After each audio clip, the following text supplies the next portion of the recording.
Were you in John Wick 4? Yeah. Damn, which? Oh yeah, you were. Yeah. You were. Yeah, I remember. I get yeah. nunchucked.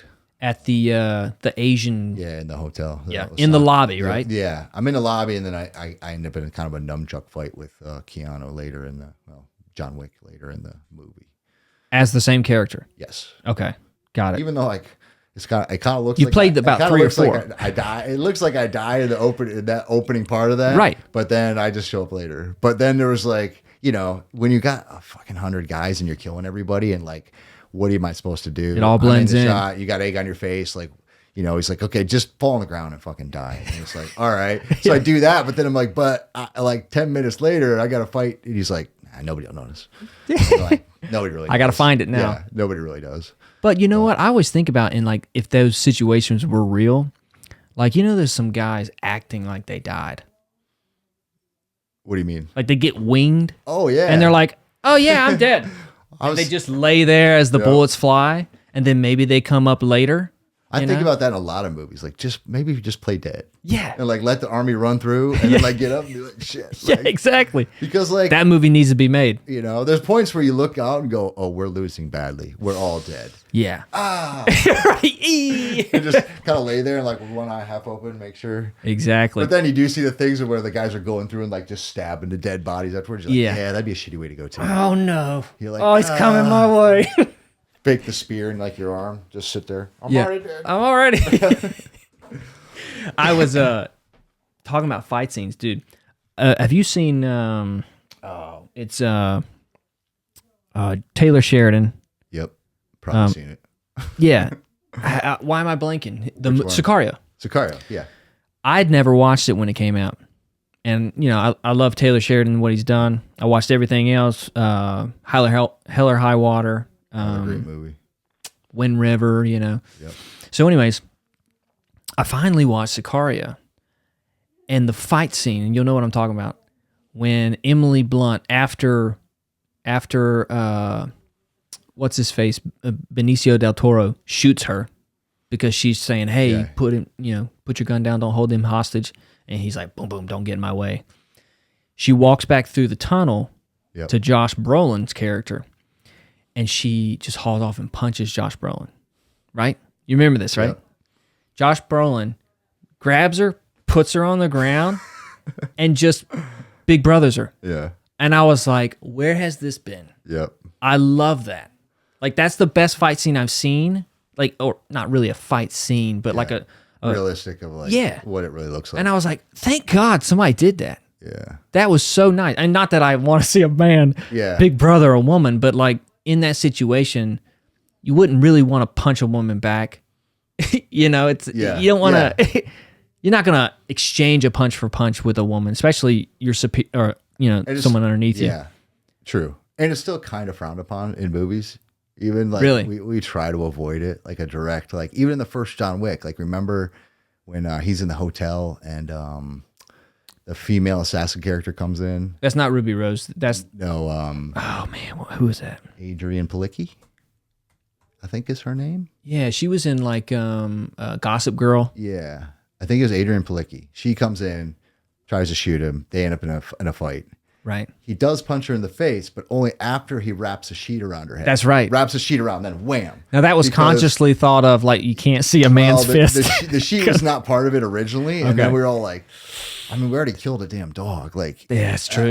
Can we just be punching women, dude? Full on punch a chick in the face, cover her face up. Like, what if we wrap her up? And it did. It made it so much like easier to watch. That I didn't think about that. But dude. you don't see That's a lot of just dudes punching women in the face, and it's still because it's pretty uncomfortable for everybody to watch. Like, it's one of those things. And if I can like Atomic Blonde. Yeah, like she took a lot of beatings on that. Yeah, which I think we did pretty well. And it seemed realistic. And like at the end of it, when she goes in that tub and she's all covered head to toe in bruises. Right. Like you don't ever see that in a movie either. You got like that's true. The main character's been thrown downstairs, kicked, whatever, and no physical bruises. And they're like they're pretty much okay. Yeah. That's why I did like the John Wick because that too. Like he, again. Nobody could take that amount of abuse, and for sure the whole bulletproof suit thing of like I could just take round after round in this suit. Like, okay, we're gonna suspend belief for a little bit on certain things, but by the end of it, like he looks like he's gonna die. You know, he's limping, walking with a limp. He's bleeding. That's huge. And I'm not even sure Keanu's acting because we beat the shit out of him on that movie. So it's like, how much of the falling down that staircase was him? I don't think he did any of that. Okay. Yeah, we had a really. He does. I mean, good God, like fight stuff and even the like the fight and the driving. I want to say it's like 95% Keanu. Like he does everything, like legit. But and there's just things that are just too damn risky, right? Like a fall down the stairs, like too to much. risk your main character. Like if there's a driving thing where the car crashes or any of the car hits, right? You know, it's like it's just not worth it. No. So, but again, like it's mostly all him. Yeah. Like it's pretty cool. And that's why, you know, we could get away with that shooting style of like the long, wide shots. It's because you're not normally seeing like the double punch over the shoulder the other way.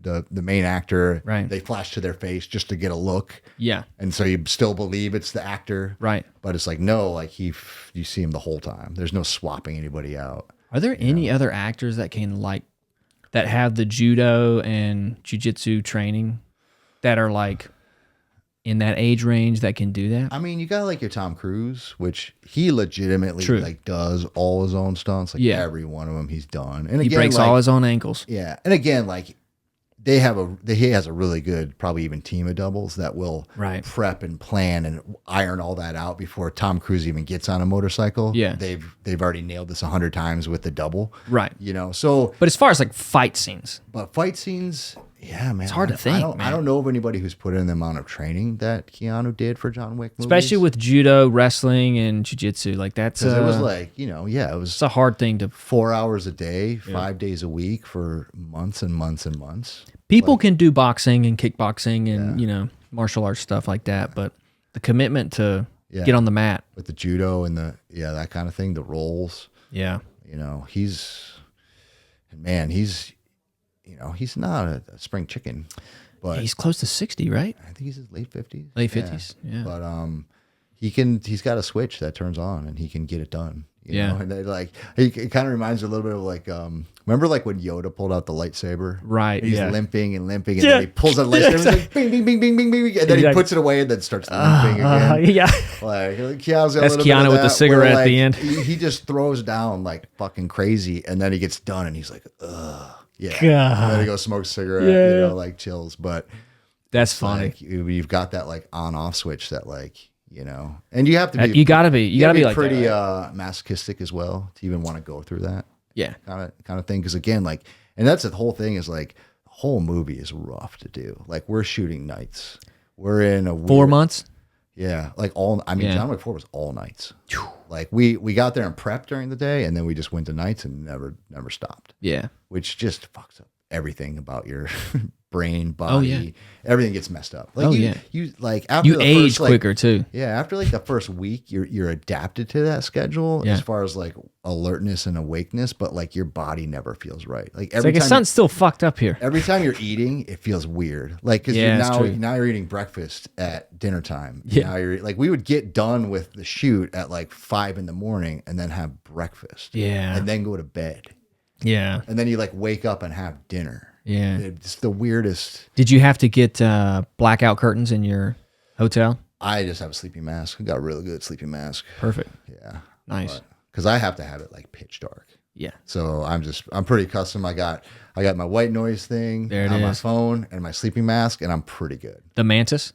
Is it Mantis? Yeah, I think it is a Mantis. I think that's the one I got for all my psychedelic therapy sessions. Probably. I got to get this blacked out. Yeah. It's a good one. Yeah, it's really comfortable. I need to get another one because I have one that I always like forgetting where I put it because I'll take it with me when I travel. Yeah. And you've only got one? I've only got one. Oh, yeah. I gotta get a couple. Get another one. Stash those wherever. Don't buy another pair of boots, you know, and get two more. Mantis, probably. You know. Yeah, they're not. Blindfolds. But they're not cheap. I feel like they're like $80 or something like that. That is true. But they are like compared to all the other like cheap ass ones you would buy in like Target or like they're night and day difference. Yeah, for sure. I can get by with that. Like sometimes I just be like, fuck it, put my shirt over my eyes and I'll be okay. Yeah. But that Mantis thing, man, it's great. Yeah. When I was training with y'all, I was working at Enterprise, you know, close to it. and I was on the graveyard shift. So I'd get off at 6:30 and then train at 7. Wow. And then just coming home after training, you're just like, yeah. And the sun's up and everybody's like doing their thing. You're just like, I can't sleep now. Yep. I guess I'm going to sleep at noon today. Yep. It was weird. Like when we were shooting John Wick 3, we did this motorcycle. The thing where he's fighting on the bridge on the motorcycles, pulls out a sword. He's fighting on a sword. The last one. John Wick 3. 3, Parabellum. Yeah. No, the last one was Parabellum. I don't know what John Wick 3 was. Okay. But anyways, motorcycle swords. There was a section of that, like that was a combination of a bunch of shots. Some of it was practical, some of it was in a green screen thing. Right. We had this really complicated thing. Oh, 3 was Parabellum. What, 3 was Parabellum? Damn. All right. Yeah. Yeah. Man, my brain. Too many John Wicks. They all flow together now. Too many chops to the neck. Bike scene. But that was, and they all had, it was basically, it's supposed to look like one shot. So we had to like. This one right here? Yeah. Yeah. So this is supposed to be one shot. Well, the part where he's fighting had to be one shot. Okay. Like right, I think it's kind of coming up. Like this stuff. Yeah. This is all like one shot. You'll see it just keeps going. This is a 6 shot. Yeah. There's a couple digital like stitches in here, but right. It looks like a one shot. Like so that camera, that's a digital. I can actually see the switch. So then, but this is all done on a green screen set in a studio. Right. So, but at night, and we were shooting it for so long, we would go into the set at like 3 in the afternoon. It's light out. Stay inside all day shooting this. More light. Come out at like 8 a.m. in the morning. Damn. It's now sunny still. Yeah. Like I didn't see the dark for like a week. Dang. And you're just like, your body just doesn't know what to do. No. You know, it was so weird. I'm just like, no matter what, it's daytime in my world. You know? Yeah. I did that graveyard job for 3 years, dude. And I felt like I aged 10 years.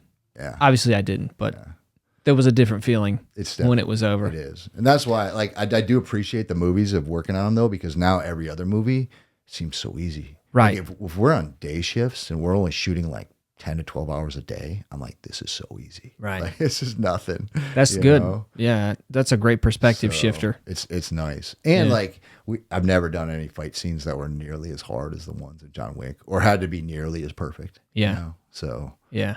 Dang. It definitely like builds you up for like, you're pretty prepped for anything. Yeah. You have to be. After doing the whole John Wick series, what can be more intense, intricate overall. And I didn't even have it that hard. Like I kind of end up with these smaller, like I don't want to call them character roles, but I'm noticeable. Yeah. I'm not like your random fall guy, but like most of those guys, like most of our team, they're dying like 5 times a day in a different spot. It's like, okay, you fall down the stairs here. Okay, go change your outfit. Now you're gonna fall down the stairs over here. You know? But me, it's hard to hide me. Yeah, so it is. You see me, I do my fight scene. The goatee. I'm kind of done. Yeah. You know, I might have like 5-6 days of hard fighting, and then I might not have anything to do for like another month. Right. But like the rest of these guys, man, they're just getting hammered. Daily, all day, every day. That's a rough life. Yeah. I mean, it's more of a young man sport at that point. Like these guys are in their kind of 20s, maybe early 30s. Yeah. But once you start getting like mid, late 30s. Yeah. You can't be taking those bumps. Those kind of bumps get tough. Damn. Dude. Yeah.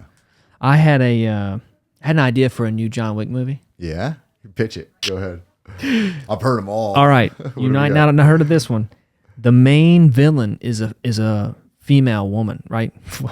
Female. Hey, you gotta specify. You're right. All right. I appreciate that. And she's all about pronouns. She they. She they. Okay. All right. And she's all about hiring other female bodyguards. Right. To protect her.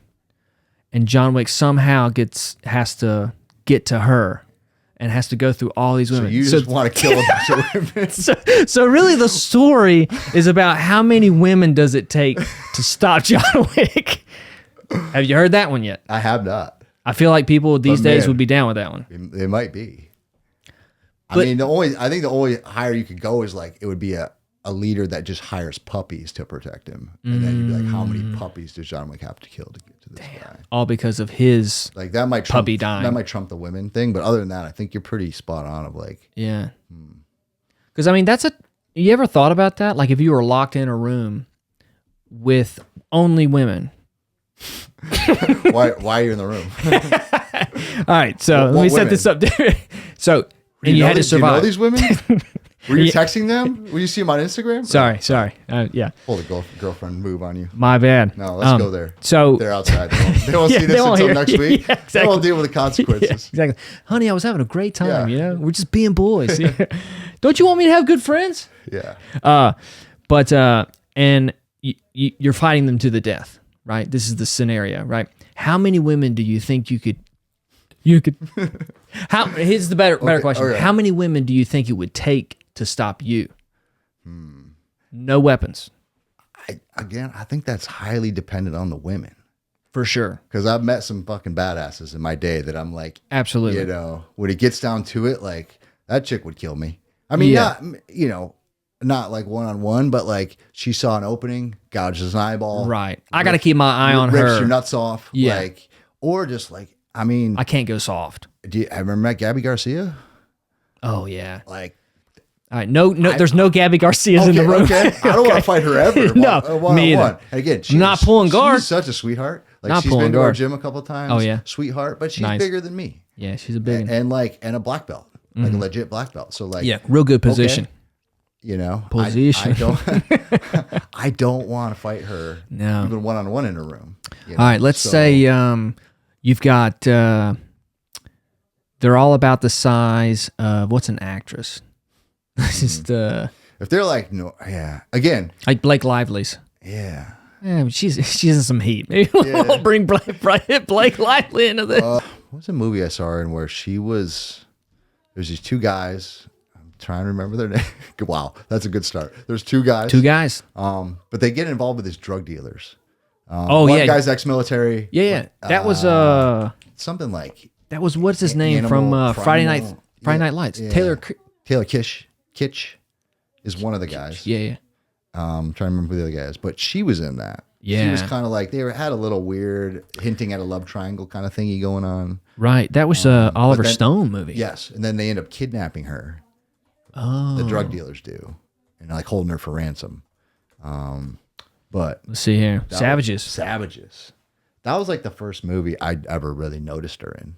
Like that was the first time I saw her and I was like, oh yeah, like she's legit. I had no idea that Aaron Taylor Johnson was in that. Did you remember him in there? Yeah. That's the other dude? Yeah, the other guy. Okay. Yeah. The other guy. Yeah. It's so funny that he's now like the other guy in so many situations, and you're like, nah, he's the guy. He's the guy. Like Kick-Ass comes out. Did you see Bullet Train? Yeah. Yeah, him and what's that black guy's name? Damn. It's a white guy and a black guy. Of course we forget the black guy's name. Make me look bad. Can we edit this part out? Just give me that name real quick and we'll cut it in. Dude, I bet that guy's got a great sense of humor. But Lemon and Tangerine, wasn't that their nicknames in the movie? Bullet They're brothers. Train. That pair duo was so fucking good. Yeah, David did that, right? Yeah. Nice. That was another movie I loved that I think should have done better than it did. Brian Henry. Yeah, Brian Henry. Yeah, Tangerine. Dude, that was like my favorite. I mean, Brad Pitt's always pretty good. Brad Pitt. But those two guys together, that relationship dynamic they had was a fun one. That was super fun.